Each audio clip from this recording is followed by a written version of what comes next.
ఏండ్ల తరబడి కొట్లాటకు పరిష్కారం ఇచ్చిన తల్లిగా సోనియా గాంధీ గారిని యావత్ భారతదేశం ఈరోజు గుర్తించింది. మేమందరం కూడా తెలంగాణ తల్లిగా సోనియా గాంధీ గారిని ఈరోజు చూస్తున్నాం. అది అసెంబ్లీ సాక్షిగా కేసీఆర్ గారు కూడా మాట్లాడారు.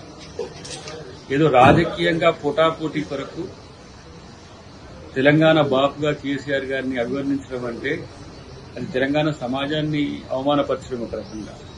ఆయన టీఆర్ఎస్ బాబు.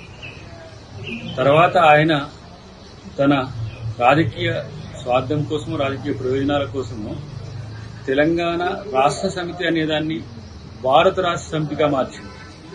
ఆ రోజు తెలుగుదేశం నుంచి తన రాజకీయ అస్తిత్వం కోసం టీఆర్ఎస్ పార్టీ ఏర్పాటు చేసుకుని టీఆర్ఎస్ తో తెలంగాణ ముఖ్యమంత్రి తెలంగాణ అయిపోయినాక భారత రాష్ట్రానికి ఆయన ప్రధానమంత్రి కావాలన్నట్టుగా భారత రాష్ట్ర సమితి అని చెప్పి ఇప్పుడు మళ్లీ తెలంగాణ అని చెప్పి సెంటిమెంట్ రగిల్చడానికి ఏదో ప్రయత్నాలు చేస్తుంది. ఇది కాకుండా 10 సంవత్సరాల సంబరాలు తెలంగాణ ప్రభుత్వం చేస్తుంది.